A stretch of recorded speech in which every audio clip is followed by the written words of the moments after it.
हार नहीं होती, बिन मेहनत के फुलवारी कभी गुलजार नहीं होती। जो शेर जिगर ना हो तो कभी ललकार नहीं होती, हीरे को तराशे बिन उसमें चमकार नहीं होती। बिन प्रयासों के कुछ भी कभी हासिल नहीं होता, कोशिश करने वालों की कभी हार नहीं होती, कोशिश करने वालों की कभी हार नहीं होती। गिरते हैं शहसवार मैदान जंग में, वो तिफल ही क्या गिरे जो घुटनों के बल चले। ओ इरादे बुलंद जो ना हो अगर, तो बतह फिर कैसे मिले। कायर की कभी भी दुनिया में जय जयकार नहीं होती, कोशिश करने वालों की कभी हार नहीं होती, कोशिश करने वालों की कभी हार नहीं होती।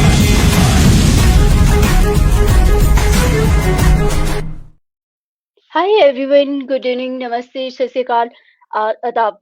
स्वागत है आप सभी का द आरडीवी शो कोशिश करने वालों की कभी हार नहीं होती सीजन 2 में। और आज हमारे साथ जुड़ने वाले हैं जगत गुरु आर्यन जी महाराज, जो भारतीय दर्शन और आध्यात्मिक क्षेत्र में विशिष्ट योगदान के लिए जाने जाते हैं। उनकी देशनाओं और शिक्षाओं से दुनिया भर में हजारों लोगों का आत्म रूपांतरण हुआ है। देश और दुनिया में उनके द्वारा लिखित 8,000 से भी अधिक लेख और लगभग 85 ग्रंथ पुस्तकें आज उपलब्ध है। उनके हजारों प्रवचन, उपाय और संदेश लोगों के जीवन में क्रांतिकारी बदलाव ला रहे हैं। वो Aryam international foundation, Bharat, Mauritius and Switzerland के संस्थापक है। उन्होंने सांस्कृतिक राजदूत के रूप में अनेक देशों में भारत और भारतीयता की अलग जगाई है। तो दोस्तों, मिलते हैं हमारे आज के खास मेहमान जगत गुरु आर्यन जी महाराज से।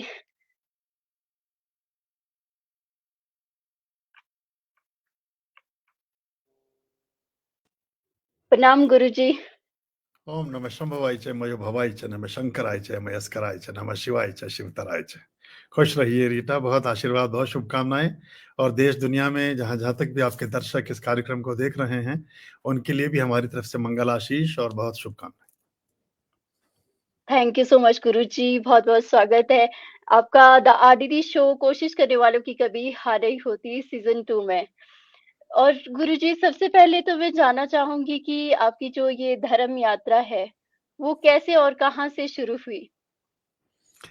देखिए, हम जो भी मनुष्य इस धरती पर आते हैं, वो किसी भी वंश, किसी परंपरा, किसी जाति, किसी गोत्र, किसी स्थान, किसी देश और काल में जी, जन्म लें।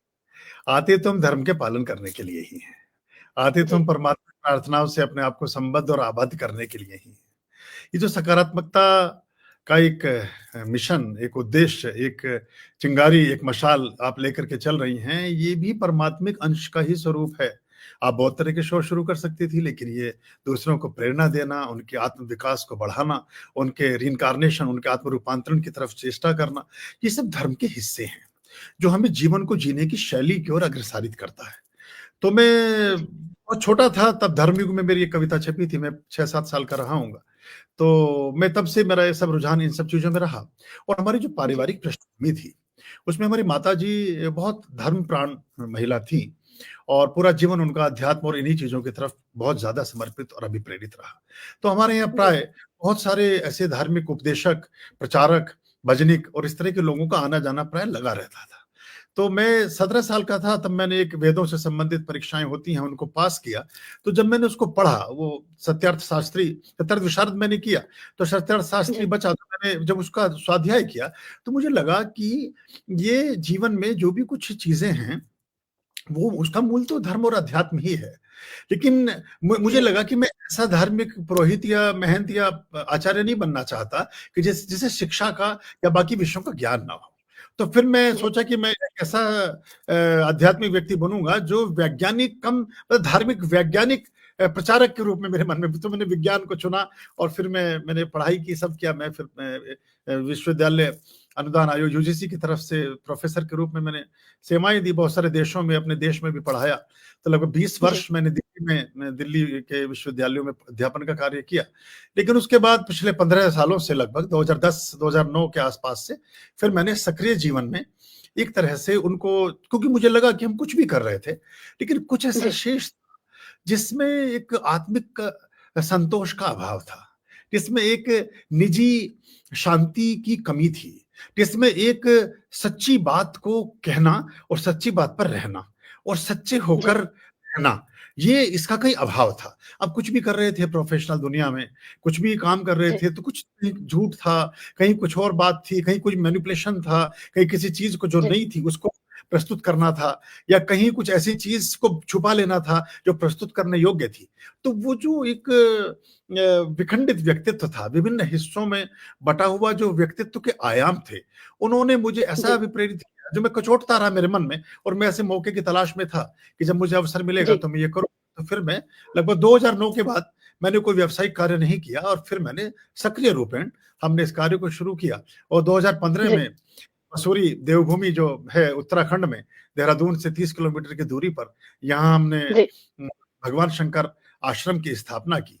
और 2012 में सबसे पहले हमने मॉरिशस में इस आश्रम की स्थापना की। वहाँ श्री एथनिक इंडिया के नाम से यह आश्रम काम करता रहा, जिसका 2022 में फिर भगवान शंकर आश्रम और एम इंटरनेशनल फाउंडेशन में विलय कर दिया। तो ऐसा करके चला। तो इसमें मैं यही थी कि हम ऐसा करें जिसमें अपना, जब अकेले कभी बैठें, अकेले कभी दर्पण देखें, या अपना जो इनर जर्नी होती है, जब आप अपनी यात्रा करते हो तो आप कितने संतोष का अनुभव करते हो, कितनी ईमानदारी का अनुभव करते हो, कितना अच्छा आपको लगता है। और मुझे लगा कि बाद में मुझे ऐसा एहसास हुआ कि वो बीच की जो एक महादशा थी, या जो 15 साल थे मेरे लाइफ के 20 साल, वो गए जरूर, लेकिन उन्होंने मुझे बहुत सी चीजों में अच्छा भी बनाया। उनको मैं धन्यवाद भी दूंगा उस कालखंड को, क्योंकि अगर मैंने वो जीवन नहीं जिया होता तो मुझे वो जो एक कृत्रिमता समाज की है, या जो छोटी छोटी चीजों में, प्रचार माध्यमों में और बहुत सारी चीजों में जो वो मोह है और आकर्षण है, वो जो एक छद्म आकर्षण है, मायावी आकर्षण है, उनको जी करके, उनके बीच रह करके, उनकी वास्तविकता को देख करके ही आप उनसे मुक्त भी हो सकते हो। तो वो मुझे और मेरे अर्जन का माध्यम बने, और मुझे इसमें और अच्छे से करने का मौका मिला। अब मुझे ये भी पता है कि मुझे क्या नहीं करना है, और ये भी पता है कि मुझे क्या करना है। ये एक अच्छी चीज हो गई। जी, जी। और गुरुजी, जैसे आपने बात की पहले मसूरी में आपका आश्रम है, और स्विट्जरलैंड में भी है, मॉरिशस में भी है। तो ये जो सफ़र था गुरुजी आपके लिए कितना मुश्किल था? अगर मैं स्विट्जरलैंड, मॉरिशस, क्योंकि आपने मोर देन 65 कंट्रीज़ में विज़िट किया है और हिंदू धर्म का प्रसार किया है, तो उसके बारे में भी हम जानना चाहेंगे। एक्चुअली क्या था कि मॉरिशस में मैं 2001 से जा रहा था, और वहाँ यूनिवर्सिटी ऑफ मॉरिशस में, और बहुत सारे वहाँ रविन्द्रनाथ टैगोर इंस्टीट्यूट है, और वहाँ बहुत सारे ऐसे सेंटर्स हैं जिनमें हम लगातार प्रीचिंग का और टीचिंग का काम कर रहे थे। तो जो हमारी एंशिएंट साइंसेज है, उस पर हमने वर्कशॉप्स आयोजित की। 2009 में हमने 3 दिवसीय एक विशेष रूप से एक अभियान चालू किया था मॉरिशस में, और वहां हमने अंग्रेज भी, क्रियोल भी, जो क्रियोल बोलते हैं जो लोकल वहां के लोग होते हैं, और ये जो साउथ अफ्रीकन और मॉरिशन मिक्स जो एक ब्रीड, उनको क्रियोल कहते हैं।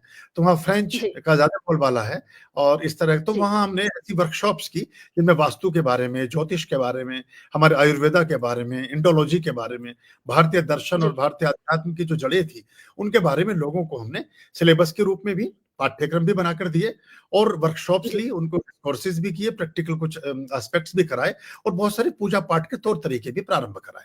मॉरिशस में गंगा तालाब एक स्थान है जहां पर रुद्राक्ष के वृक्षों को रोपा गया, और वहां हेलीकॉप्टर के माध्यम से कई टन गंगा जल उस तालाब में डलवाया गया। वो हमसे पहले एक कार्यक्रम किसी ने किया था, लेकिन हमने उसको थोड़ा और विस्तार दिया, और उसमें वो लोग उसको अपना, क्योंकि मॉरिशस तो समुद्र के बीच में एक छोटा सा टापू है, साउथ अफ्रीका, मगर गंगा तो है नहीं। लेकिन भारतीय, वहां के 12 लाख की आबादी में 7 लाख 8 लाख भारतीय, मतलब है तो लगभग 10 लाख भारतीय, उन 10 लाख में 6 लाख हिंदू हैं। तो वो 6 लाख हिंदू, उन्हें गंगा, भारत, गीता, गाय, ज्ञान, ये आकर्षित करता है। तो वो उन्हें वहां ऐसा आभास होता है कि अगर ये 100 लीटर जैसे पानी है और उसमें 20 लीटर गंगा जल मिल गया, तो उनको वो जाकर के अपने सारे क्रियाकर्म, अपनी चीजें, अपनी पूजा प्रार्थनाएं, अपने बहुत सारे अनुष्ठान गंगा तालाब पर करते हैं। और वहाँ बाकायदा कावेरी करके कावड़ की यात्रा निकलती है, उसको वो करते हैं। वहाँ एक दुर्गा जी की प्रतिमा बाद में स्थापित हुई 2014-15 में, और उससे पहले 2003 में 2002 में वहाँ मंगल महादेव की स्थापना हुई, जो बहुत बड़ी प्रतिमा भगवान शिव की है, और उस पर वहाँ एक बड़ा पर्व होता है। हालांकि कल इत्तेफाक है कि कल वहाँ का राष्ट्रीय दिवस होगा, 12 मार्च वहाँ का एक, जैसे हमारे यहाँ स्वतंत्र स्वाधीनता दिवस होता है, ऐसे 12 मार्च मॉरिशस का दिवस है। तो वहाँ हमारे जी यशस्वी प्रधानमंत्री आज वहाँ पहुंच गए हैं, कल उस मुख्य कार्यक्रम में हिस्सा लेंगे। तो हमने वहाँ इस अवसरों पर बहुत सारे पूजा पाठ भी प्रारंभ हो रहे थे, उनको थोड़ा नया कलेवर दिया और उसमें पुष्पार्चन जी कराया। एक हेलीकॉप्टर के माध्यम से भगवान मंगल महादेव, जो 108 फीट के भगवान की प्रतिमा है बहुत बड़ी, उस पर हेलीकॉप्टर से पुष्प वर्षा करना, उस पर गंगा जल जी की वर्षा करना। तो वो जो भारत के हजारों लोग हैं वो बड़ा आह्लादित होते हैं और अपने संस्कार की तरफ लौटते हैं। तो टूवर्ड्स टू जी रूट्स, जो हमारी जड़ें हैं, उन जड़ों को सीखते समझते हैं, फिर उन होने वाली गतिविधियों से प्रति प्रश्न उमगते हैं। उन प्रश्नों को बच्चे पूछते हैं, ये क्या है, ये सुपारी क्या है, ये कपूर क्या है, ये नारियल से क्या मतलब है, ये जी तिरंगे का गेरुए झंडे का क्या मतलब है, ये गणेश जी का क्या जी रोल है, शिव जी कौन होते हैं, ये नंदी भगवान का जी मतलब तो जब वो क्वेश्चंस होते हैं बच्चों के, तो उनकी उससे एक पूर्णता भी होती है। शुरू में सब आसान नहीं था, मुश्किल था। जी और मुझे वहाँ एक ये भी एक अवसर मिला कि 2012 से 2015 तक मैं डायरेक्टर ऑफ कम्युनिकेशन के पद पर वहाँ रहा, जो मॉरिशस सरकार का सर्वोच्च पद है, जी उस पर काम किया। लेकिन फिर मुझे लगा कि मैं शायद भारत में मुझे इस काम की ज्यादा जरूरत है, क्योंकि वहाँ कम लोग थे, बहुत कम जी समय में उस टास्क को पूरा किया। लेकिन अभी आप देखेंगे कि वहाँ हर गली मोहल्ले में हमारी पूजा पाठ की चीजें जी और सामग्री उपलब्ध होने लगी हैं। उन्हें शुद्ध की पहचान कैसे जी करें, आइसोप्रोफिलैक्स क्या है, भीमसेनी कपूर क्या है, किसको खाया जा सकता है, जी किसको जलाने के लिए होता है, किसको आप अभिषेक में यूज करें और किसको स्नान में, ये सब अलग अलग पदार्थ थे। लेकिन पहले लोग प्राय एक ही चीज को सभी चीज में, सभी आयामों में इस्तेमाल करते थे। वहां हमने दही का जी इंपोर्ट शुरू कराया, वहां पनीर का इंपोर्ट शुरू कराया। वहां भी सूरत करके एक डेयरी है, उन्होंने दूध का प्लांट लगाया बहुत बड़ा, तो गायों का दूध वहां मिलने लगा है। तो अभिषेकम में उसकी बड़ी, शुरू के वर्षों में ये सब नहीं था, 2003-4 जी में ये नहीं। तो अभी जब हम जाते हैं तो हमें बिल्कुल कोई भी अभिषेक करना है या अनुष्ठान करना है, हमें कोई भी असुविधा नहीं होती। और वहाँ के लोग इतने प्यारे और इतने अच्छे लोग हैं कि वो बहुत, उनके पास हमारे भारतीय लोगों के जितने इफेंट बट नहीं है। वो फॉलो करते जी हैं तो पूरा करते हैं, और नहीं करते तो बिल्कुल भी नहीं करते। वो बड़े ऑनेस्ट हैं इस मामले में। तो वहाँ एक और बड़ी अच्छी बात है जो वहाँ मुझे देखने को मिली, जो पहले से चल रही है, वहाँ जी हर हिंदू के घर के बाहर एक हनुमान की छोटी सी मूर्ति लगी मिलेगी, और उस पर वो ध्वज ओह लगाते हैं, हर घर के बाहर मिलेगी, और एक झंडा मिलेगा। जी वहाँ देसी बोलते हैं उनको, और वो उस तरह से करते हैं। और यहाँ से जो ये गिरमिटिया मजदूर 1882 में, लगभग 150 वर्ष पहले, 200 वर्ष पहले, 150 वर्ष पहले यहाँ से गए थे, वो उनको जी फ्रेंच लोग थे और अंग्रेज जो थे वो उनको गन्ने की खेती के लिए ले गए थे, ये बता करके कि समुद्र के पार जो ये मृग मरीचिका है, जो समुद्र में ये रोशनी आ रही है सूर्य की, ये सोने की खदानें हैं, सोने की चट्टानें हैं, सोना जी निकालने चलते हैं। ये कह करके उनको साउथ में जहाज पर चढ़ाया और लेकर के मॉरिशस पहुंच गए। उनके घर वालों को पता नहीं चला, किसी को सूचना नहीं मिली। उन बेचारों के जेब में किसी का हनुमान चालीसा था, किसी के रामचरितमानस की चौपाई थी, किसी का कुछ, उस कोई वर्षों तक वो पढ़ते रहे। और बड़ी प्रसन्नता की जी बात है, आज 150 वर्ष बाद उन्हीं परिवारों के, उन्हीं घरों के लोग आज वह राष्ट्रपति और प्रधानमंत्री हैं। अभी जो नवीन राम गुलाम है, इनके पिता ही थे जी जो शिव सागर राम गुलाम, जो वहाँ के फादर ऑफ नेशन कहलाते हैं, जिन्होंने देश को आजाद कराया 1960 या 62 के आसपास। और वो बड़े वहाँ के, उसमें उनका सम्मान वहाँ किया जाता है। उन्हीं के बेटे आज वह प्रधानमंत्री हैं, नवीन राम गुलाम। तो ये हमारी धारा लोगों के दिल में तो था, हमने उस डस्ट को जी थोड़ा सा साफ किया, हल्का सा झाड़ा बस। लेकिन वो दिया तो पहले जी से प्रदीप उनके मन में, वो और जगमगा गया। जी जी बिल्कुल गुरुजी। और गुरुजी आपने बात की कपूर की, बात की तुलसी की, बात की, वो जो पौधे आपने मसूरी में लगाए हैं उसके बारे में भी हम जानना चाहेंगे। हाँ, एक्चुअली जब हम यहाँ आए तो हमारा प्लांट्स के साथ एक बड़ा गहरा रिश्ता रहा है। क्योंकि जब दुर्गा जी सप्तशती में हम जाते हैं तो तंत्रोक्तम रात्रि सूक्तम में एक मंत्र आता है कि या देवी सर्वभूतेषु प्रकृति रूपेण संस्थिता, नमस्तस्यै नमस्तस्यै नमस्तस्यै नमो नमः। और प्रकृति के बिना कुछ है नहीं, ये धरा वसुधा ये सब प्रकृति ही तो है, हम सब प्रकृति जी के ही तो अंश हैं। तो हमने यहाँ एक अपने यहाँ आनंद वाटिका करके एक वाटिका का निर्माण किया। वाटिका मतलब जंगल तो था ही, हमने जहाँ आश्रम जी बनाया, ये हमारे पास में 28 बीघा जमीन है जिसमें हमने आश्रम का जी निर्माण किया। जी 28,000 स्क्वायर यार्ड जगह में हम इसको करते हैं। उसमें से लगभग जी 4-5 बीघे 6 बीघे जमीन में हमने ये प्रकल्प लेकर जी चले थे कि हम आनंद वाटिका को विकसित करेंगे। हमारी जी धरती पर पहले से ही 9 से 10 हजार के करीब पेड़ थे, लेकिन पिछले 10 वर्षों में हमने 4 हजार के करीब पेड़ और लगाए हैं।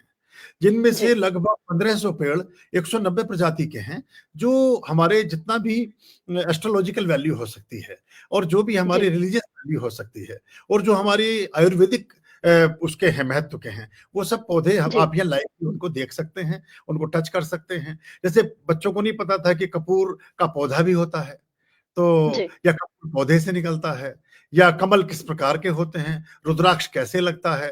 तो हमारे यहाँ जी, सभी तीनों प्रकार के रुद्राक्ष हैं, 8 प्रकार की तुलसी हैं, तीनों प्रकार के जी, कमल हैं। हमारे यहाँ नीम यहाँ नहीं होता, लेकिन नीम हमारे यहाँ चल रहा है। पीपल यहाँ नहीं होता, पीपल आश्रम में चल रहा है। जितने भी तरह के जी, ड्राई फ्रूट्स हैं, उनमें कुछ ऐसे हैं जो यहाँ के तापमान के अनुसार नहीं है।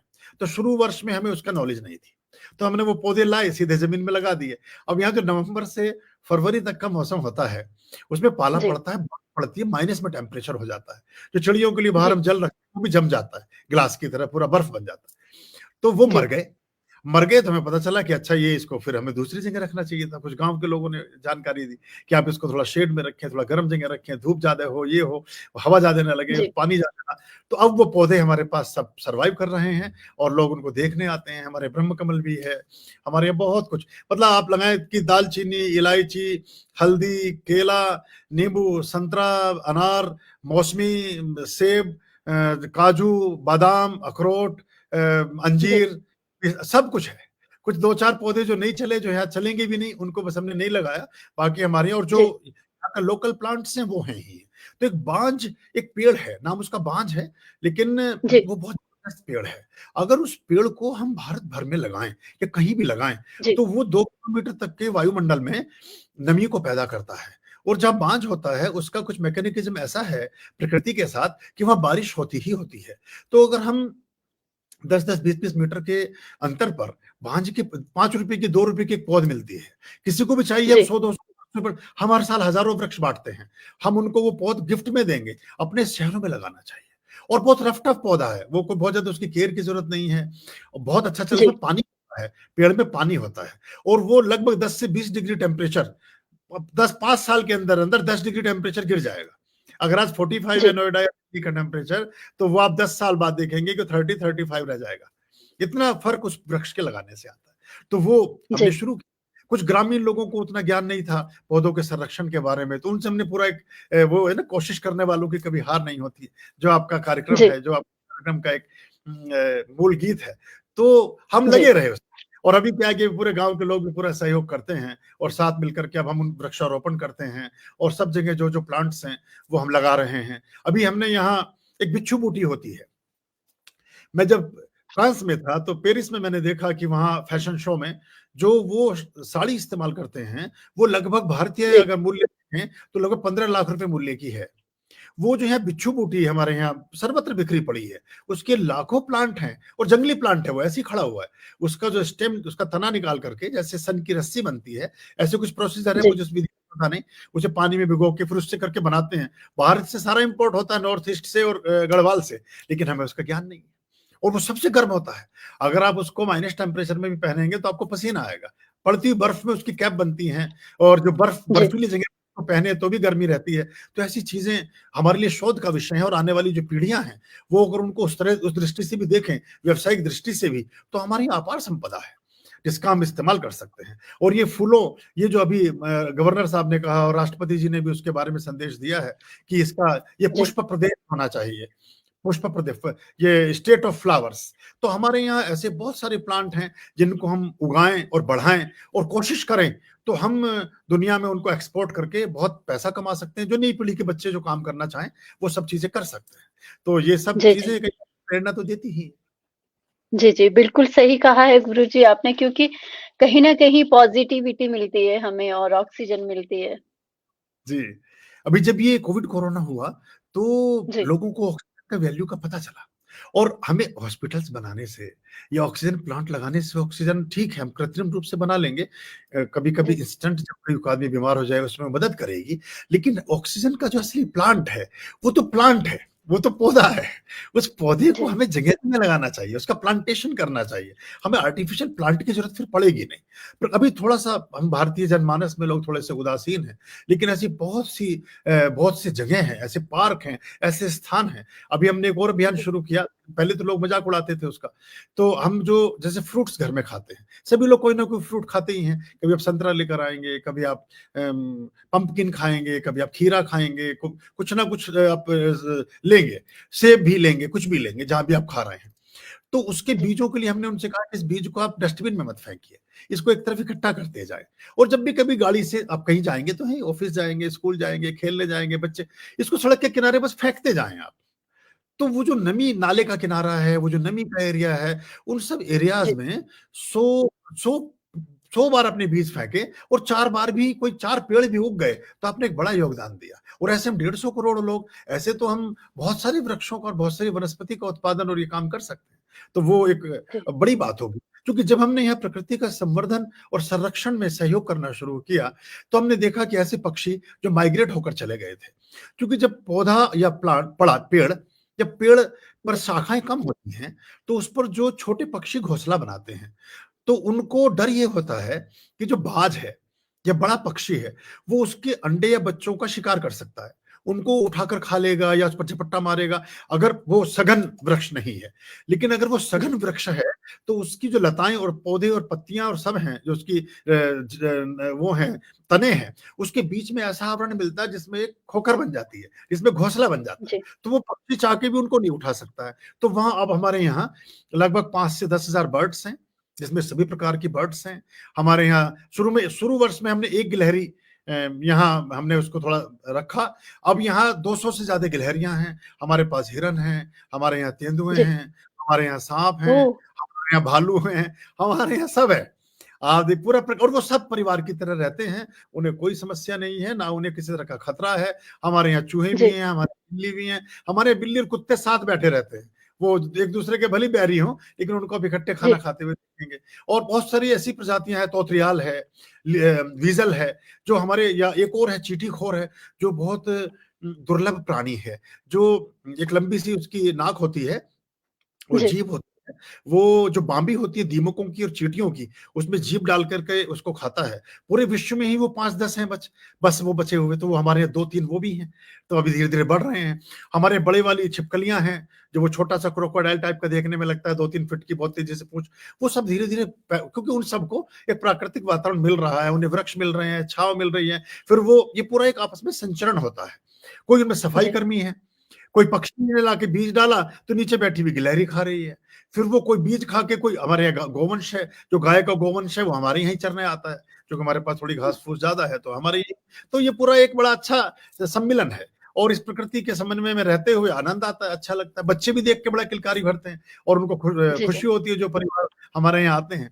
आश्रम में प्रतिवर्ष 10 से 15 हजार लोग विजिट करते हैं, दुनिया भर से लोग आते हैं, तो वो देख कर जी जाते हैं। शुरू वर्ष में हमें भी प्लांटेशन के बारे में ज्यादा ज्ञान नहीं था, क्योंकि हम बॉटेनिकल साइंस के व्यक्ति नहीं थे। तो हमने फिर जी उन पौधों में अंग्रेजी और हिंदी में उनके नाम लिख करके लगाए हमने। आप कभी आइएगा, और आप जब उसका जी जी डॉक्यूमेंट्री बनाएंगे तो आपको देखकर अच्छा लगेगा। तो वो बच्चे एजुकेट भी हो रहे हैं और समझ भी रहे हैं, क्योंकि अभी जो वर्ग है, जो हमारी पीढ़ियां हैं, उन्हें लगता है सब कुछ मॉल में ही मिलता है, तो शायद ये जो जितनी भी चीजें आती हैं ये कहीं मशीन से पैदा होती होंगी। लेकिन जब वो उसे देखते हैं कि लाइवली कपूर का पौधा ऐसा है, बादाम ऐसे लगता है, अखरोट ऐसे लगता है, अंजीर ऐसे होती है, संतरा का जी ये लेना देना है, सेब ऐसा है, तो अभी तक तो उन्होंने चित्रों में या घर में या कहीं से ऑर्डर करके वो चीजें मंगाई हैं। जब उसको पनपता हुआ लगता हुआ देखते हैं तो और खुशी होती है उनको। जी, बिल्कुल गुरुजी। और गुरुजी हमारे साथ ऑडियंस भी जुड़े हैं, उनको भी मैं धन्यवाद कहना चाहूँगी।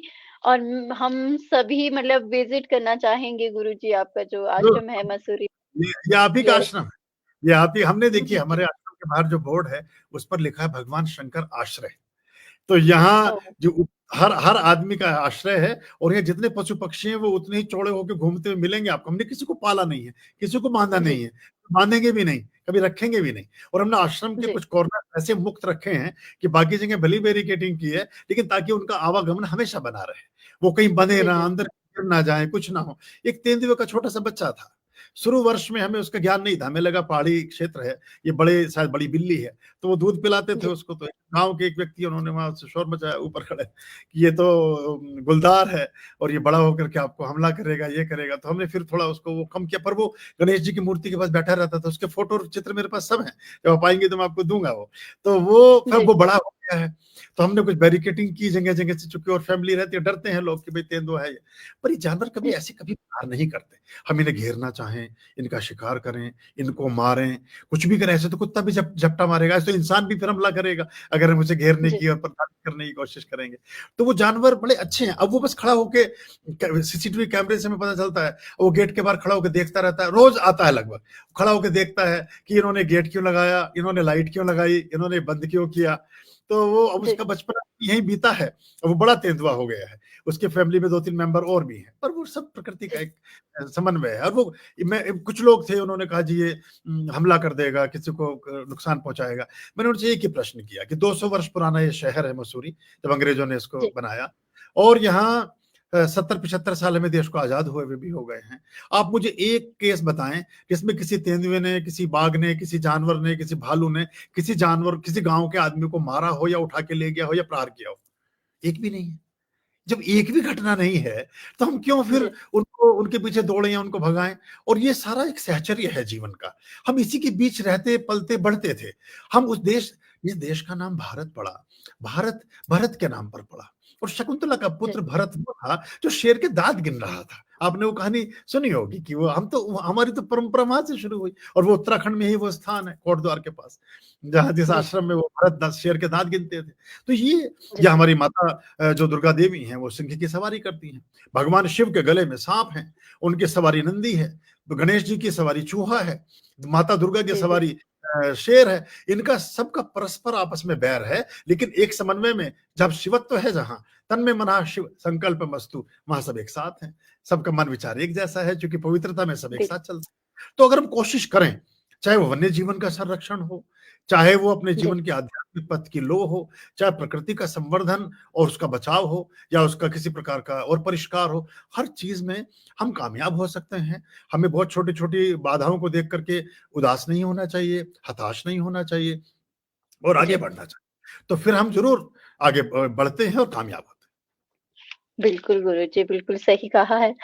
और गुरुजी हम पॉज़िटिविटी कैसे लाएँ? क्योंकि आफ्टर कोविड आई थिंक बहुत सारे जो लोग हैं वो डिप्रेशन में जा रहे हैं। तो हैं। जी। हम जी, जी, देखो, सोहनलाल द्विवेदी की जो कविता है ना, उसको, जिसका आपका जी, ये मूल मंत्र है, उसी को मैं एक बार आपको पढ़ता हूँ आपके लिए, कि आपके प्रोग्राम जी, के लिए। और वो कविता जी, है, ऐसे करके है, मैंने उसका एक नोट बना के जी, इधर रखा था, मैं आपको सुनाता हूँ कि लहरों से जी, डरकर नौका पार नहीं होती, कोशिश करने जी, वालों की हार नहीं होती। नन्ही चींटी जब दाना लेकर चलती है, चढ़ती दीवारों पर 100 बार फिसलती है। मन का विश्वास रगों में साहस भरता है, चढ़कर गिरना, गिरकर चढ़ना नहीं अखरता है। आखिर उसकी जी, मेहनत बेकार नहीं होती, कोशिश करने वालों की हार नहीं होती। डुबकियां सिंधु में गोताखोर लगाता है, जाकर जी, खाली हाथ लौटकर आता है। मिलते नहीं जी, सहज ही मोती, गहरे पानी में बढ़ता दुगना उत्साह इसी हैरानी में। मुट्ठी उसकी खाली हर बार नहीं होती, कोशिश करने वालों की कभी हार नहीं होती। कभी हाँ और नहीं देखिए, इसमें आगे लिखते हैं द्विवेदी जी, वो कहते हैं कि असफलता एक चुनौती है, स्वीकार करो। क्या कमी रह जी, गई देखो और सुधार करो। जब तक ना हो सफल, नींद चैन को त्यागो तुम। संघर्ष का मैदान छोड़ मत भागो तुम। कुछ किए बिना ही जय जयकार नहीं होती, कोशिश करने वालों की हार नहीं होती। कभी तो हाँ नहीं ये होती। जी, आपके उसमें बजता है, ये मुझे बड़ा अच्छा लगा। और जब आपने ये भेजा कि हम इसको करना चाहते हैं, तो ये यही जी, पॉजिटिविटी है। ये जो आपका जो सूक्ति वाक्य है, जो आपने जी, अपना एक इसमें अपने कार्यक्रम का जो जो आगाज किया, जो प्रारंभ किया, जो उसका उद्भव हुआ, जी, इसके उद्भव में एक पॉजिटिविटी छिपी है, इसमें एक सकारात्मकता छिपी है। इसको देखने से ऐसा लगता है कि कितनी घटाटोप अंधकार में रात्रि हो, कितनी ही समस्याएं और जीवन में बाधाएं हमारे सम्मुख आन खड़ी हों, लेकिन फिर भी कोई आशा की ऐसी एक किरण है जो हमें जीवित रहने के लिए प्रेरित करती है। एक आदमी को जी, शिकायत है कि उसको, उसके पास महंगा, सुंदर और अच्छा जूता नहीं है। जब वो शोरूम से बाहर निकलता है तो बड़ा मन उदास है उसका। वो सोचता है मैं भी ऐसा जूता कभी पहनता। 10 कदम आगे चलता है तो दूसरे आदमी को देखता है इसके पैर ही नहीं है, अब वो मुस्कुराता है। जी, दुनिया में ऐसे लोग भी हैं जिनके पास पैर भी नहीं है, जूता लेकर के क्या कर लोगे? तो हमें बात आपने कही कि कोविड कोरोना के बाद जो ये चीज़ एक आई, एक्चुअली जो जी, पॉजिटिव है, जो सकारात्मकता है, सकारात्मकता कहीं से लानी नहीं है। एक एक इसमें एक बात से मैं बताता हूँ, एक मूर्तिकार था, वो मूर्ति बनाता था। उस मूर्ति बनने को कोई देखने के लिए गया कि मूर्ति कैसे बनाई जाती है। बहुत देर तक वो देखता रहा कि जो मूर्तिकार है, वो छेनी और हथौड़े से कुछ एक पत्थर के टुकड़े पर प्रहार कर रहा है और उस काम में रत है। तो उसका जो धैर्य था वो थोड़ा-सा चूका। उसने कहा कि आप मूर्ति कब बनाएँगे? मैं मूर्ति का बनना देखने आया हूँ। आप तो छेनी और हथौड़े से पत्थर को तराश रहे हैं। तो मूर्तिकार कहता है कि मूर्ति बनाई नहीं जाती, मूर्ति अनावृत होती है, डिस्कवर होती है, उघाड़ी जाती है। पत्थर पर कुछ अतिरिक्त भाग है, अतिरिक्त कुछ अंश है, जैसे ही उसको पृथक कर दिया जाएगा, मूर्ति प्रकट हो जाएगी, मूर्ति सम्मुख होगी। जी, तो हमारे जीवन में जो नकारात्मक पक्ष है, उस नकारात्मक पक्ष में कुछ हमारी ऐसी अभिप्साएँ हैं, कुछ ऐसी इच्छाएँ हैं, कुछ ऐसी हमारी कामनाएँ हैं, कुछ हमारे कृत्य हैं, कुछ हमारे व्यसन हैं, कुछ हमारे निर्णय हैं, कुछ हमारी ऐसी लोगों के साथ लोभ या लाभ की दृष्टियाँ हैं, कुछ हम लोगों के बारे में गलत तरह की अवधारणाओं को पाल लेते हैं या बहुत ज़्यादा उनसे अपेक्षा लगा लेते हैं या बिल्कुल ही जी, उनको उपेक्षा करने लगते हैं, नेग्लेक्ट करने लगते हैं। इन सब मन स्थितियों से अगर हम बचते हुए accept people as they are and accept situations as they are, क्योंकि कोई भी इस जगत में परिपूर्ण नहीं है। परिपूर्ण है जी, परमात्मा। पूर्णमदा पूर्णमिदं पूर्णात् पूर्णमुदच्यते पूर्णस्य पूर्णमादाय पूर्णमेवावशिष्यते। पूर्ण में से पूर्ण घटाओ तो भी पूर्ण बचता है, पूर्ण में कुछ बढ़ाओ तो भी पूर्ण रहता है। तो पूर्ण तो है परमात्मा। जैसे ही हमें इस जी, बात का बोध होता है, आध्यात्मिकता हमें जीवन में सबसे पहले इसी मूलभूत सूत्र को देती है कि हम जीवन में सदाशयता से भरें। और हिंदुत्व इस मामले में बहुत स्ट्रांग है। हमने सर्वे भवन्तु सुखिने की बात की। हम तो सुखी हों, लेकिन अगर दूसरा दुखी है तो हम सुख का आनंद ना ले सकेंगे, हम प्रसन्न ना हो जी, सकेंगे, सकारात्मक ना हो सकेंगे, हम सृजनात्मक ना हो सकेंगे। यानी हमसे पहले हमारा पड़ोसी भी प्रसन्न होना चाहिए, वरना तो हम जी, प्रसन्नता को छिपाते रहेंगे, हम सकारात्मकता को छिपाते फिरेंगे। हमारे पर मर्सिडीज गाड़ी होगी, उस पर कपड़ा और कवर डालते रहेंगे, किसी पड़ोसी के बेचारे के छोटी सी गाड़ी, वो पता नहीं क्या सोचेगा, ईर्ष्या करेगा, ये करेगा, आपको कोई नुकसान ना पहुंचाए। तो सभी समृद्ध हों, सभी के जीवन में जी, खुशहाली हो, सभी का जीवन अच्छा बने, यही तो हमारे हिंदुत्व का धर्म प्राण है, यही तो हमारे मूलभूत संदेश और तत्व हैं जो हिंदुत्व में समाहित हैं। तो हम तो उस विधा और उस परंपरा के व्यक्ति हैं। तो हम अगर परमात्मा का ध्यान करें, परमात्मा के जिस भी स्वरूप को आप मानते हैं, जी, महिलाएं सर्वाधिक सृजनात्मक होती हैं, सकारात्मक होती हैं, ज्यादातर महिलाएं। मतलब आप देखेंगे पुरुषों के या बाकी उनके मुकाबले वो ज्यादातर सृजनात्मक होती हैं, क्योंकि जीवन को जन्म दे सकती हैं, प्रेम से भरी होती हैं। कोई युद्ध कभी किसी स्त्री ने शुरू नहीं किया, कोई किसी देश पर चढ़ाई कभी किसी स्त्री ने शुरू नहीं की। स्त्री ने जी, अपने अस्तित्व की रक्षा के लिए रानी लक्ष्मी बन के कभी अपने मातृ सम्मान को तो बचाया, लेकिन उसने कभी किसी को अहित नहीं पहुंचाया। आज भी जी, प्रोटेक्ट अगर करते हैं तो स्त्रियां सब, क्योंकि वो किसी भी युद्ध में अपने पति को, पिता को, भाई को, अपने किसी प्रिय को खोती हैं। तो स्त्रियां सृजनात्मक इसलिए हैं कि वो धर्मभीरू होती, वो हर स्त्री पूरी दुनिया में। अभी देखिए जब ट्रंप अभी शपथ ले रहे थे, तो जो वहां की जी, चर्च की वो थी, जो उनके मुख्य प्रीस्ट थी, उन्होंने पूरी उनको एक तरह से नसीहत दी धर्म के प्रांगण में बैठ करके, और ट्रंप बैठकर सुनते रहे। वो पूरा वीडियो सोशल मीडिया पर पड़ा हुआ है। तो जो जी, महिलाएं हैं ये सकारात्मक होती हैं, इनको अगर हम परेशान ना करें तो वो सकारात्मकता और ज्यादा समाज में विस्तारित होती जाती है। ये सृजनात्मक होती है, ये दूसरे का हित रखती है। यही तो सकारात्मकता के और सृजनात्मकता के और पॉजिटिव रहने के गुण हैं। क्योंकि जी, अच्छे से बुरा व्यक्ति भी अच्छा साथी चाहता है। हम खून का बदला खून से नहीं ले सकते, खून को खून से नहीं धो सकते, खून को पानी से ही धो सकते हैं। तो कोई भी जी, बुरी चीज कभी बुरी चीज से नहीं खत्म हो सकती है, वो सकारात्मकता से, सृजनात्मकता से खत्म हो सकती है। और जो परिस्थितियां हैं, जी, जब हम आध्यात्मिक होते हैं तो हम परिस्थितियों को समझते हैं, हम व्यक्ति को समझते हैं, हम व्यवस्था को समझते हैं, हम विवशता को भी समझते हैं। और जब इन चीजों को समझने लगते हैं तो परस्पर बैर में कमी आती है, परस्पर क्रोध में कमी आती है, परस्पर जी, हिंसा, तृष्णा, वैमनस्य, ईर्षा में कमी आती है। और जब ये जी, अवगुण कम होने लगते हैं तो सृजनात्मकता का जन्म स्वतः ही होता है। क्योंकि जितने भी सृजनात्मक लोग हैं वो आपको थोड़े पृथक तरह से मिलेंगे, चाहे थॉमस अल्वा एडिसन हो, चाहे आर्किमिडीज हो, चाहे आइंस्टीन हो, चाहे डॉक्टर कलाम हो, चाहे रामानुजन हो, चाहे वेंकटरमन हो, किसी की भी आप जीवनी उठा करके देखें, ये जितने भी हमारे ऋषि मुनि हैं वो आपको समाज की कृत्रिमता से थोड़ा परे मिलेंगे और वो अपने जी एक काम में लगे हुए रहेंगे, वहां से सकारात्मकता आती है। और जो ये अंधी दौड़ है और एक दूसरे को देख करके जो प्रतिस्पर्धा हमने पाल ली, बीमार प्रतिस्पर्धा उसको मैं कहूंगा, और जी कोविड कोरोना ने हमें एक तरह से दर्शन दिया है सत्य का और जीवन की सच्चाई का, हमारे संबंधों की वास्तविकता का और धन के उपयोग का। देखिए सबसे बड़ी विपत्ति ये, इसको विपत्ति के रूप में इसको कहा गया, यूनेस्को ने घोषित किया, यूएनओ ने जी घोषित किया कि सबसे बड़ी विपत्ति थी मानव समाज पर। ठीक, एग्रीड, विपत्ति थी। लेकिन संपत्ति क्या है? संपत्ति वो है जो विपत्ति में काम आ सके, और सबसे बड़ी विपत्ति है मृत्यु, और मृत्यु में जो ना काम आ सके वो संपत्ति कभी ना हो सकती है। तो हम वो संपत्ति क्या अर्जित कर पाते हैं अपने जीवन में जो विपत्ति में काम आ जाए? तो ना तो किसी का धन काम आया, ना किसी का पद काम आया, ना सेवा सहयोग तक काम नहीं आया। ऐसी स्थिति थी कि अगर दो लोग पति पत्नी हैं या पिता पुत्र हैं, पिता पुत्री हैं, कुछ भी हैं, वो भी एक जी दूसरे से भी सकते थे, तो हम किसी तरह का सहयोग भी नहीं कर सकते। तो इसने हमें जीवन के दर्शन की ओर अभिप्रेरित किया, हम वास्तविकता की ओर चले, टूवर्ड्स टू इनर सेल्फ, हम अपनी अपने अंदर की यात्रा की ओर उतरे। और लोगों ने, अभी मैं रामेश्वरम में पिछले साल यज्ञ किया हमने, जी ये फरवरी महीने में माघी पूर्णिमा पर, तो वहां मुझे बताया, जो रामेश्वरम में आश्रम चलाते हैं जी आचार्य, उन्होंने कहा कि कोविड कोरोना के बाद लोगों का अपने ऊपर पैसा खर्च करना, घूमने जाना, अच्छी चीजें देखना, अच्छे तीर्थाटन करना, पर्यटन करना, अच्छी पुस्तकें खरीदना, अच्छे गजेट्स रखना, इस सब के प्रति रुचि का विकास हुआ है।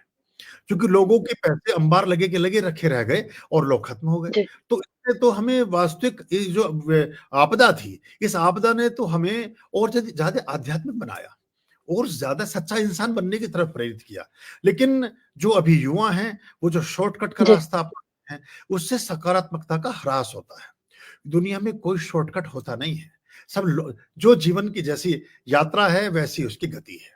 कछुए की मादा जी 36 महीने की गर्भवती होती है, कछुए की उम्र 500 वर्ष है। तो आज जो जैसे मच्छर सुबह पैदा होता है, शाम को मर जाता है, क्योंकि उसका निषेचन 1 घंटे का है। तो हमें जिस चीज की प्रक्रिया में जितना समय लगना है, अगर हम उसको लगाएं तो हम एक सफलतम व्यक्ति हो सकते हैं। क्योंकि हम उल्टे पुल्टे कार्यों से बहुत बड़ी संपदा इकट्ठा तो कर सकते हैं, लेकिन कहीं ऐसा तो नहीं है कि बाद में फिर हम कहीं जेल में ही बैठे हों।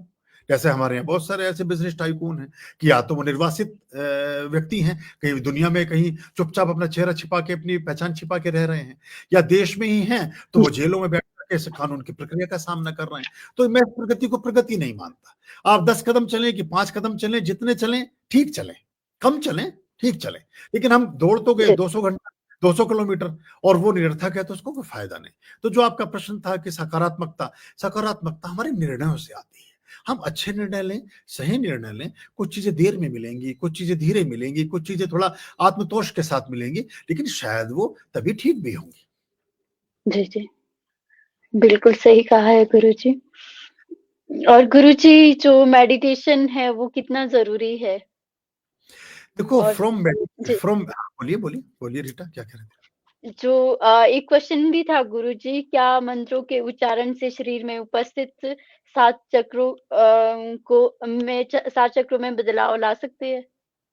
हाँ, इस पर बात करेंगे। उससे पहले आप ध्यान की जी बात कर रही थी। फ्रॉम जी मेडिकेशन टू मेडिटेशन, जिन्होंने दवाइयों से बचना है उनको ध्यान को अपनाना पड़ेगा।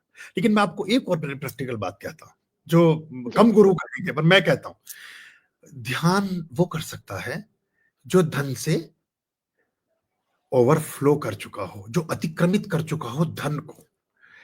धन प्लस मन बराबर ध्यान। अगर आपकी बेसिक नीड्स पूरी नहीं हुई हैं, अगर आप अपनी जरूरतों में बहुत ज्यादा फंसे हैं, तो आप जब ध्यान करने बैठेंगे तो आपको धन का ध्यान आएगा, आपको पद का ध्यान आएगा, आपको मद का ध्यान आएगा, आपको कद का ध्यान आएगा। आप हमेशा उन चीजों में अटके रहेंगे जो आपके वर्तुल रिक्त रहे हैं। ध्यान के सबसे बड़े प्रतीक, सबसे बड़े बेटे अगर कोई भारत के हैं, जिनको लाइट ऑफ एशिया हम कहते हैं, वह भगवान बुद्ध, वो राजा के बेटे हैं। भगवान महावीर जिन्होंने अपरिग्रह की बात की, जिन्होंने पारितोष की बात जी की, जिन्होंने सर्व जियो और जीनो दे जियो और जीने दो का सिद्धांत दिया, वो राजा के पुत्र हैं। जी राम है, कृष्ण है, बुद्ध है, महावीर है, सब राजाओं के पुत्र हैं। तो हम जी सकारात्मक रूप से समृद्ध जब हो सकेंगे तो सच्चा ध्यान कर पाएंगे। तो ये तो एक तो ये हमें समझना पड़ेगा। और दूसरा, ध्यान की जो जी व्याख्याएं प्राय देखने को मिलती हैं कि आप ये बंदर पर ध्यान लगाओ, पेड़ पर ध्यान लगाओ, ध्यान में परिभाषाएं, ध्यानी जो जी व्यक्ति हैं अलग ढंग से ध्यान को देखते हैं। जब हम कुछ भी नहीं करते तो जो हो रहा होता है वही ध्यान है। जी ध्यान में कुछ करना नहीं होता है, संपूर्ण रूपेण निश्चेष्ट हो जाना ही ध्यानस्थ व्यक्ति का लक्षण है, ध्यानस्थ व्यक्ति का पहला कदम है। जब पूर्ण रूपेण अस्तित्व से अपने आप को पृथक कर लेता है, वो किसी भी तरह का जी संवेग, चाहे मानसिक है, चाहे शारीरिक है, चाहे पारिवारिक है, चाहे वो भौगोलिक है, चाहे वो व्यवस्थाजन्य है, आपके कान जी के बराबर में ढोल ढपाड़े बज रहे हों, आपको सुनाई ना दे। आपके घर के बाहर कहीं बम फट रहा हो, आपको उससे आप विचलित ना हो। आपके घर में आग लगी हो, आपसे उसका कोई लेना देना ना हो। आप जी सभी तरह की चीजों से निष्प्रह होकर के किसी एक पथ पर तल्लीन हो जाएं, वहां से ध्यान का उदय होना प्रारंभ होता है। तो हम लेकिन अलग-अलग ढंग से चीजों को करते हैं तो उसके लाभ नहीं मिलते। तो जो सुत्त जी निपात है, जो भगवान बुद्ध की पुस्तक है या उनके बहुत सारे देशनाएँ हैं, उसमें उन्होंने चलित ध्यान की बात की है, विपस्सना की बात की है, जी ब्रीदिंग टेक्निक के हिसाब से ध्यान की बात की है, और वो बड़ी कारगर हैं। लेकिन ध्यान उस व्यक्ति का जो भरा पूरा हो। जिस व्यक्ति को अगर आप कोई भूखा है, और मैंने एक वर्कशॉप की थी, तो हमने चाँद फुल मून जी मेडिटेशन था। तो मैंने कहा कि देखिए चाँद कितना गोल, तो एक आदमी कहता है कि बिल्कुल रोटी जैसा। तो अब भूखे आदमी को तो वो रोटी नज़र आएगी।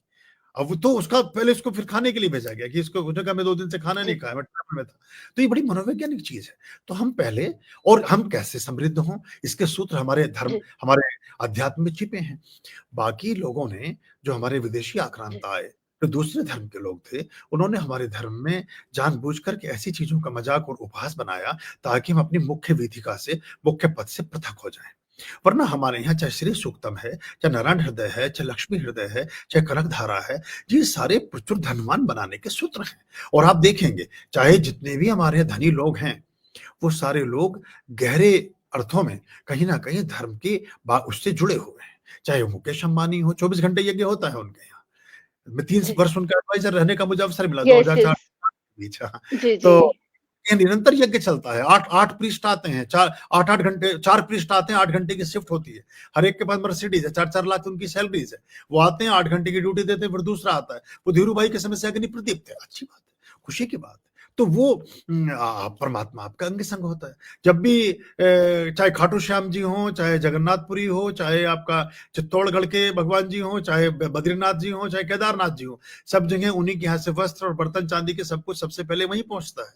उन्होंने इतना बड़ा रिसेप्शन किया अपने बेटे की शादी में, आप देखेंगे चारों पीठों के शंकराचार्य भी बराबर में डाल करके बैठे हुए थे, वहां सारे धर्माचार्य वहां विद्यमान थे। तो ये प्रेरणा देती है हमें इस बात के प्रति कि spirituality and religiousness leads to all things. आप कुछ भी करें, अगर आप उस तरफ नहीं हैं तो आप कहीं कहीं अलग ही बचेंगे।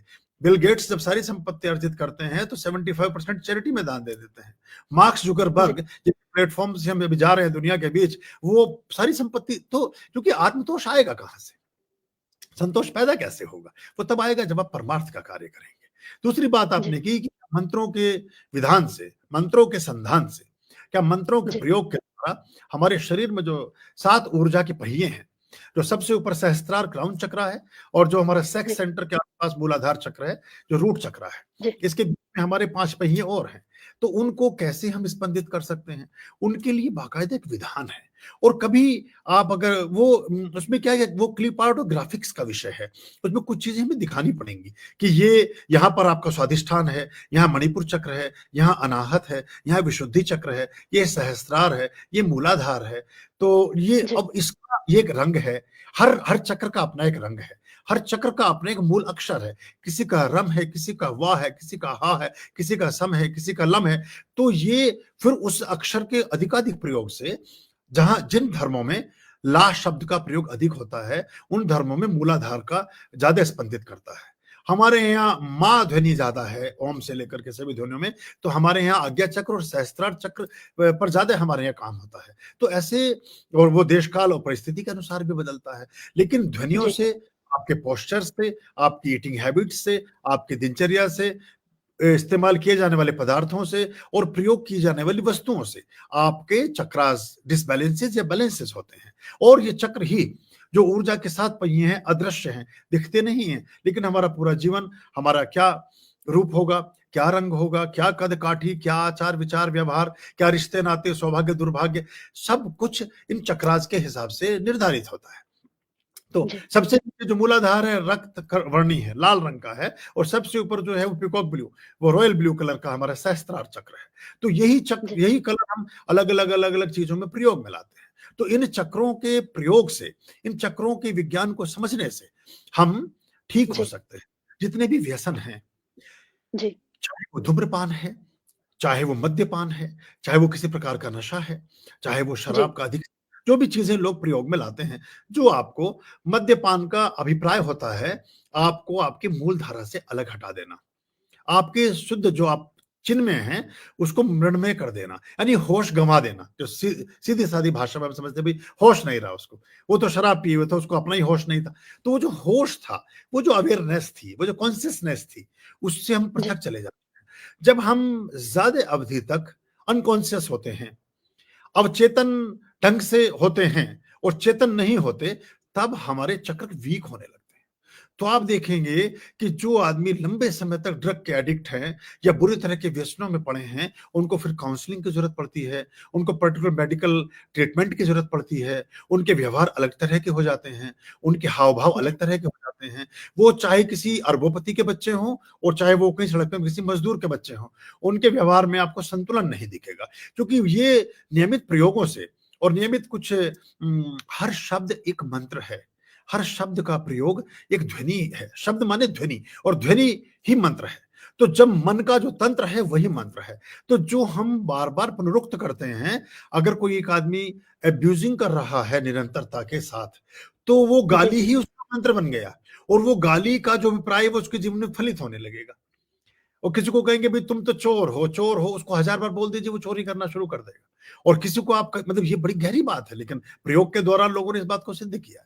तो हम जी, अगर अपने दिनचर्या को देखें और थोड़ा-सा किसी जिस भी चीज़ को आप मानते हैं, जिस भी ईश्वर को मानते हैं, जिस भी विद्या को, जिस भी तरफ आपका रुचि रुझान है, क्योंकि ऐसा दीनहीन आदमी इस दुनिया में खोजना मुश्किल है, जिसका किसी भी परमात्मिक ऊर्जा में लो ना लगती हो। कोई किसी न जी, किसी को तो मानता ही है, किसी को भी नहीं मानता तो सूरज चाँद को तो मानता ही है, चल वो ही ठीक है, वो भी ग्रहों के अधिपति हैं, सूर्य सबके अधिपति हैं। जिसको भी मानता है, अगर उसमें उसकी आस्था, विश्वास और प्रेरणा है और थोड़ा बहुत समर्पण और उसके साथ जुड़ाव है, तो उसका जीवन आपको थिर मिलेगा, थोड़ा-सा स्थिर मिलेगा, थोड़ा ठीक मिलेगा, थोड़ा-सा बैलेंस मिलेगा। उसके कृत्य में आपको एक ताज़गी दिखाई देगी, एक सदाशयता जी, दिखाई देगी। हमारे यहाँ पिछले 50 वर्षों में कितने फ़िल्म स्टार आए, कितने फ़िल्म स्टार गए, कितनी हीरोइन आई, कितने हीरोइन गए, कितने इंडस्ट्रियलिस्ट आए, कितने चले गए। लेकिन अगर आप इसका एक तुलनात्मक विश्लेषण करेंगे, इसका एक एनालाइज़ कभी करने बैठेंगे, तो आपको ये पता चलेगा कि इनमें वो लोग ज़्यादा कामयाब हुए जो सन्मार्ग पर थे, जो ठीक थे, जिनका खान-पान ठीक था, जिनकी जीवन व्यवहार ठीक था, जिनकी दिनचर्या ठीक थी, जिनका आचार-विचार ठीक था, और सबसे परे, वो चाहे किसी भी मज़हब के थे, वो कुछ ना कुछ परमात्मा या ईश्वर के किसी लॉ के साथ कहीं लगे हुए थे। वो ज़्यादा परिमार्जित और बैलेंस मिलेंगे आपको। आप देखिए बहुत जी, तरह के शो कर सकती थी, आपने ये ऐसा पॉजिटिव शो ही क्यों चुना? तो ये आपके जो भीतर कहीं बैठा हुआ है कोई, वो आपको इस बात के लिए प्रेरित कर रहा है। आप बहुत तरह के लोगों को बुला करके इंटरव्यू अपने इस प्रोग्राम में कर सकती हैं, लेकिन आपने ये दूसरों को प्रेरित करने के लिए, औरों के आत्मविकास के लिए ही उनको ऐसे उदाहरण देना जिससे उनके जीवन में भी अंधकार से प्रकाश पैदा हो, यही क्यों चुना? और जो आपने बात की सृजनात्मकता, जैसे जी, एक बार बात हुई कि अंधकार को भगाया जाए, अंधकार को जीवन से दूर करो। है ना? कहते हैं ना, अस्तो मा सद्गम तमसो मा ज्योतिर्गमय और मृत्यु और मा अमृतम गमय। अंधकार को भगाओ, अंधकार को भगाना नहीं है, एक दिया जगा करके रख देना है। अंधकार की कोई उपस्थिति, अंधकार कुछ होता नहीं है, प्रकाश की अनुपस्थिति ही अंधकार है। अगर प्रकाश प्रकट होगा तो अंधकार रह ही नहीं सकता। आपने बल्ब ऑन किया, देन फिनिश हो गया, वो जो तमस था जीवन से समाप्त हो गया।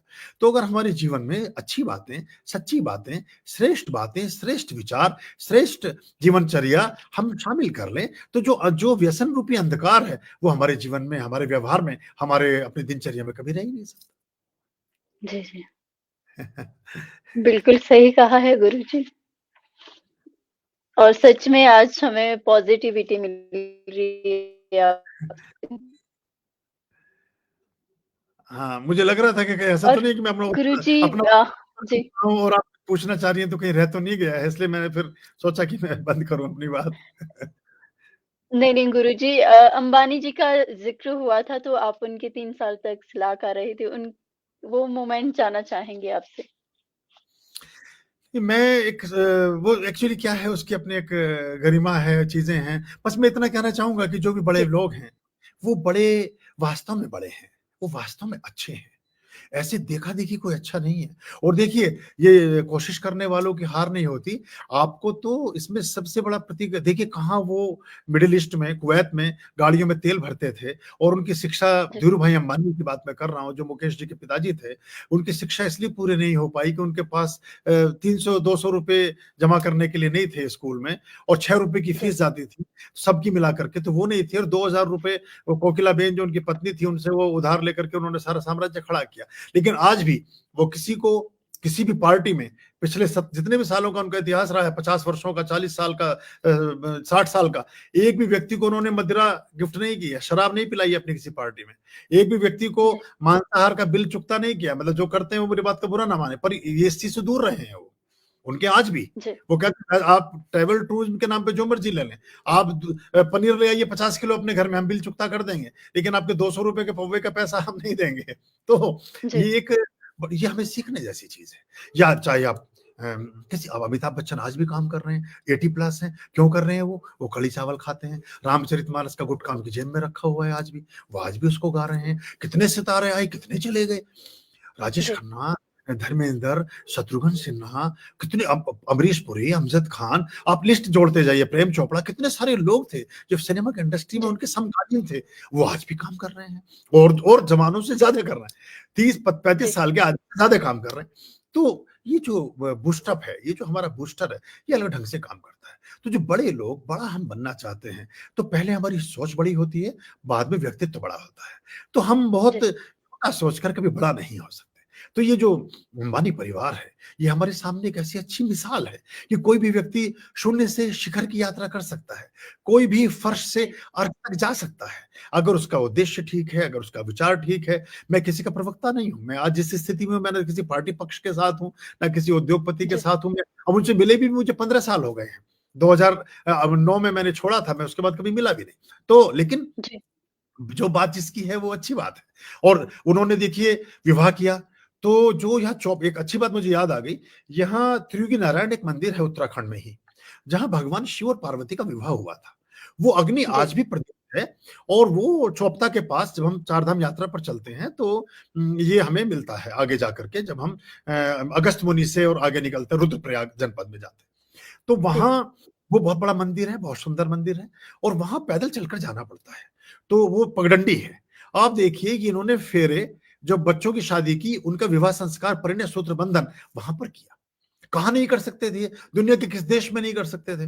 लेकिन उन्होंने वहाँ गए, तो उस मूल को पकड़ा। तो जो मूल है, टूवर्ड्स टू रूट्स, जो मैंने बात की थी कि लौटें अपनी जड़ों की ओर, तो इन्होंने वहाँ किया, जहाँ जी, शिव पार्वती का विवाह हुआ। तो इनके दाम, क्योंकि एक बहुत धनवान व्यक्ति कोई भी दुनिया में हो, उसका अगर निजी जीवन सुखी और शांत नहीं है, तो आर्थिक समृद्धि भी ठीक से संभाल कर नहीं रख पाएगा।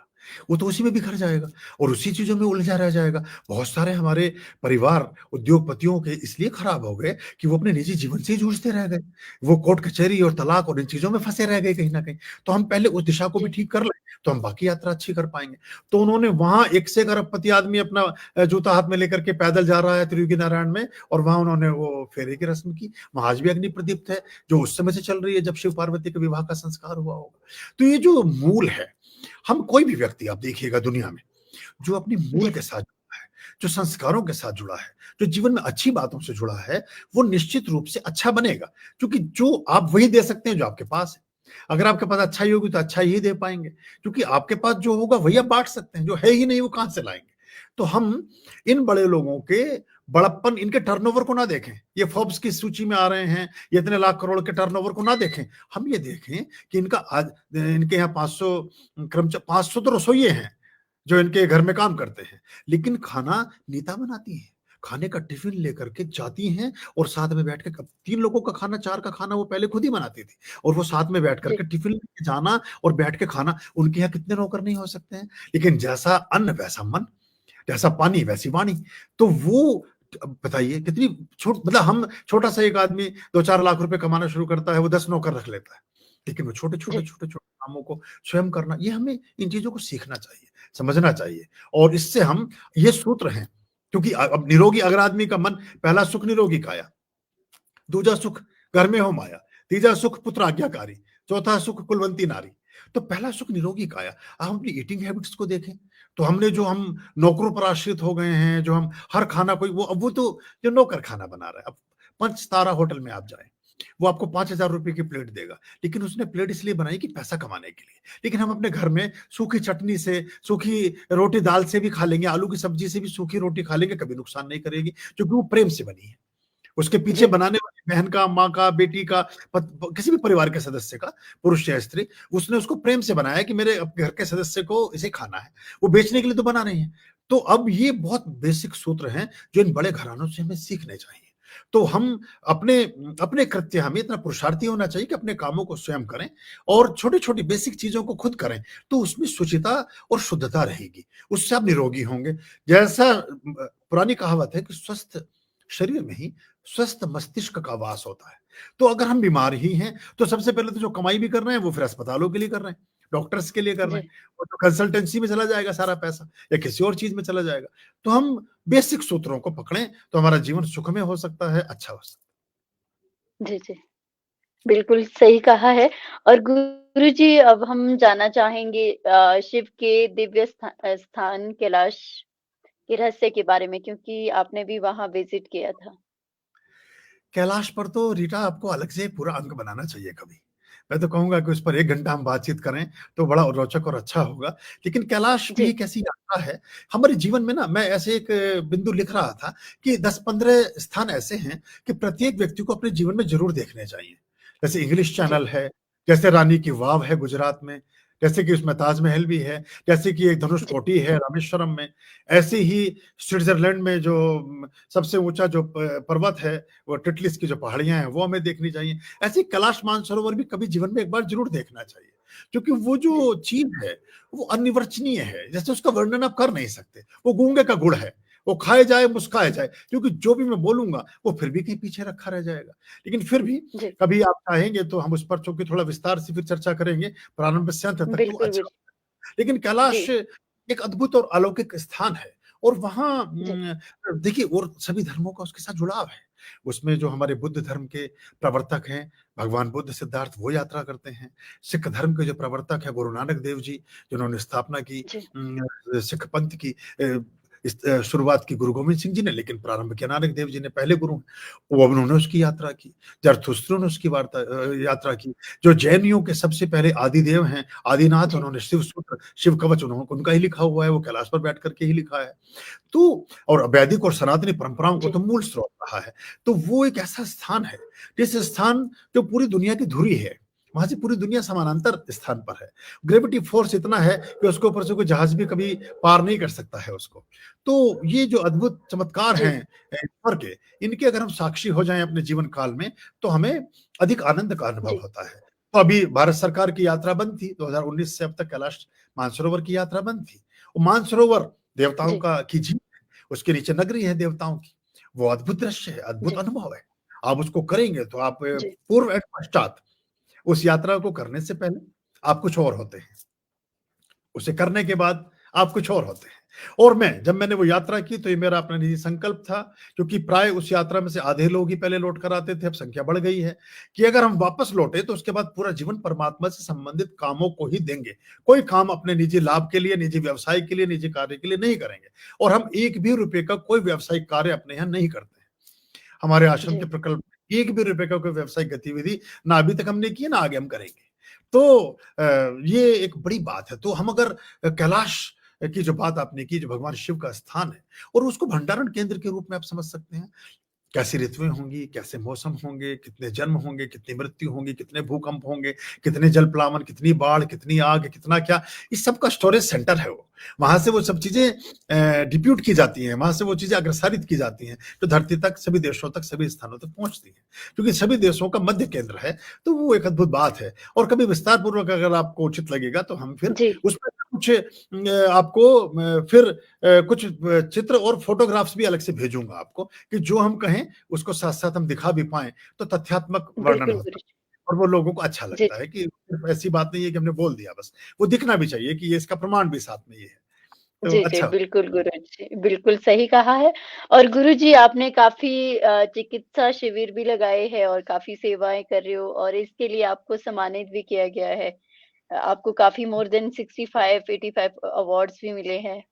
तो कैसा लगता है जब आपको सम्मानित करते हैं गुरुजी? नहीं, मुझे तो लगता है मैंने ऐसा कोई बड़ा काम किया नहीं, वो शायद किसी गलतफहमी में उन्होंने मुझे अवार्ड दे दिए हैं। मुझे अब तो मैंने जाना भी बंद कर दिया पिछले 5-7 वर्षों से। वो उनका महानता है, वो ऐसा कुछ सोचते हैं। लेकिन मुझे जी, तो, मैं तो जो करने आया हूँ उसमें तो शायद मैंने अभी 1% भी नहीं किया है। और सबसे बड़ा अवार्ड परमात्मा के चरणों में समर्पित हो जाना है और उनकी कृपा दृष्टि ही सबसे बड़ा पुरस्कार है। वो हम उस तरफ दृष्टि रखें तो अच्छा है। वो अलग एक जी, बात है, वो सब मिले और वो मैंने उसको वो कर लिया, और मैं बहुत कम उम्र से मुझे उस तरह का एक वो रहा, वो ईश्वर की कृपा रही, मैं उसके लिए धन्यवाद हूँ। उन सब संस्थाओं का भी धन्यवादी हूँ और सब लोगों का भी जिनको ऐसा लगा। लेकिन मुझ में ऐसी कोई खास बात है नहीं, मेरे में ऐसी कोई योग्यता है नहीं कि जो आप उसको इतना वो सोचें। ये आप लोगों का स्नेह और प्रेम कभी रहा जो इस तरह की बात हुई। जैसे आपने इस कार्यक्रम में भी मुझे बुला लिया, तो आप इतने बड़े-बड़े लोगों को बुलाते जी। हैं, लेकिन आपने मुझे भी बुलाया, तो आपका भी बड़प्पन है। आपको बहुत आशीर्वाद और शुभकामनाएँ। थैंक यू सो मच गुरुजी। और गुरुजी जाते-जाते आप क्या संदेश देना चाहोगे हमारे ऑडियंस को? तप तप कर श्रम की अग्नि में जिनका जीवन हवन हो गया। तप तप कर श्रम की अग्नि में जिनका जीवन हवन हो गया, ऐसे पौरुष के बलिदानी महामृत्यु से भी लड़ते हैं। रोक सकी हैं कब बाधाएं मंजिल के साहसी पथिक को, मन का केवल वेग चाहिए, पांव स्वयं ही चल पड़ते हैं। आप अपने मन को ऊर्जासित रखें, ऊर्ध्वगामी रखें, उत्सव धर्मिता से भरे पूरे हों, प्रसन्न रहें, खुश रहें, अपने जीवन में अच्छे कार्यों को अपनाएं, तो निश्चित रूप से आप कामयाब होंगे। और फिर कोई बात ऐसी नहीं है कि हम ये सोचें कि हमारी कोशिश थी और हम कामयाब ना हो सके, क्योंकि कोशिश करने वालों की कभी हार नहीं होती। हाँ, नहीं। थैंक यू सो मच गुरुजी। बहुत ही अच्छा लगा ज्ञान रूपी अमृत देने के लिए। धन्यवाद। बहुत और साधुवाद, आपने बहुत अपना कीमती समय हमें दिया। Thank you so much. बहुत धन्यवाद, बहुत। God bless you always. Thank you so much. Thank you ओम सो नमः मच गुरुजी। ओम नमः शिवाय। Thank you so much everyone और इसी तरह से देखते रहिए द आरडीडी शो। कोशिश करने वालों की कभी हार नहीं